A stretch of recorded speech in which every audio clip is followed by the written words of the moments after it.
Imagine you are given a function f of x equals 2x squared plus 8x plus 5. And you're given an interval from 0 to, let's say, 3. And someone asked you, what is the absolute maximum of this function and what is the absolute minimum of this function on the interval from 0 to 3? Then what I know is that absolute maxima can take place, or an absolute max can take place at either a critical number or at an endpoint, and a min can take place either at a critical number or at an endpoint. So the very first step for this process is to figure out what are my critical numbers. And to do that, I'm going to take the derivative. So f prime of x equals 4x plus 8. And then I'm going to set this derivative equal to 0. And I want to do that because if the slope is 0, our derivative is 0, then that means that our graph is flattening out and maybe we can have a max or a min. It's not a guarantee, but that's the only place it actually can take place unless our function is undefined somewhere and we could have a cusp. But this is a polynomial, our derivative is a polynomial, it's smooth, it's continuous, there won't be any cusps in this. So then I'm going to solve for x, so I'll subtract 8 from both sides, so negative 8 equals 4x. Divide by 4, so my x equals negative 2. So I have a critical number at negative 2. I come back over to my interval, and negative 2 isn't in my interval, so I'm not going to consider it. Had it been in my interval, I would. So what I'm going to do is actually do something called the candidates test, and I've eliminated one candidate. I have 2 candidates left because my absolute max and min can take place either at a critical number or at an endpoint. Negative 2 is out.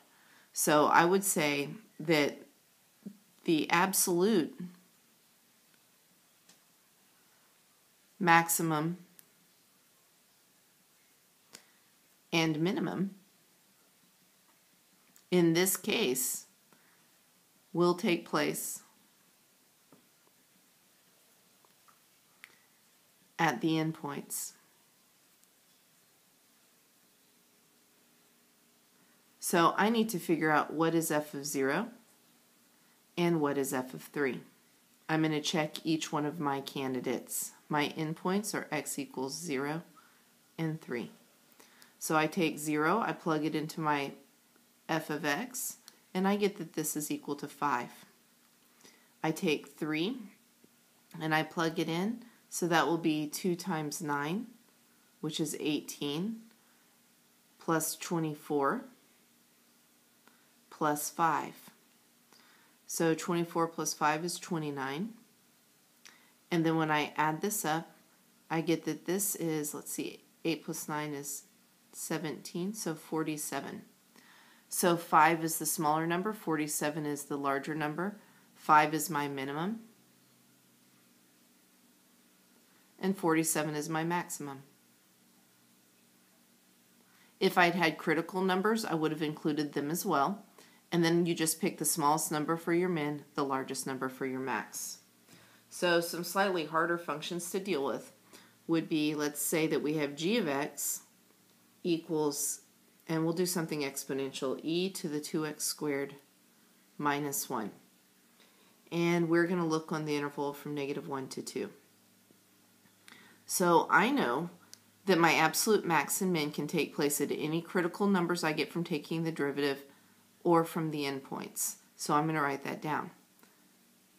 The absolute max or min can take place at the endpoints, which are x equals negative 1 and 2, or at critical numbers. And we'll see if we can find any. So we're going to take the derivative of this, so I'm going to say g prime of x equals, and then this is an e to the u, so this is chain rule, so the derivative will be e to the u times u prime. And generally we'll put our u prime in front of the e so we don't confuse it with the exponent. So my u prime will be the derivative of 2x squared minus 1, which is 4x. And that is multiplied by e to the 2x squared minus 1. So what I'm going to do next is actually set this equal to 0. So I'll say 0 equals 4x e to the 2x squared minus 1. And then I would set each factor equal to 0. So I have really two factors going on here because I'll include the 4 with the x. The 4 is negligible. So if I say 4x equals 0 and e to the 2x squared minus 1 equals 0. From this factor, I know that x equals 0 is a critical point. Over here, if I try to figure out what in the world I'm going to raise e to get 0, I'm going to be stuck. If I raise e's to a positive number, I'll get something positive. If I raise it to a negative number, if 2x squared minus 1 was negative, then I'll get a fraction because a negative exponent just is the reciprocal, the multiplicative reciprocal. If this is 0, then I get 1. E to the 0 would be 1, which means there is no x value that's going to make this entire piece 0. So I know that this doesn't equal 0, and x equals 0 is my only critical number. So I'm going to change it from number. So at critical number, well, I guess numbers, and then that would be x equals 0. So next I'll finish my candidates test. I'm going to figure out what in the world is g of negative 1, what is g of 0, and what is g of 2. So let's start with g of negative 1. I go back to function g and I plug in a negative 1. Negative 1 squared is 1. Times 2 is 2, minus 1 is 1. So this is e to the 1, or just e. And remember, for size, e is a little less than 3. It's 2.718 and keeps going forever. Pi is a little more than 3, e is a little less than 3.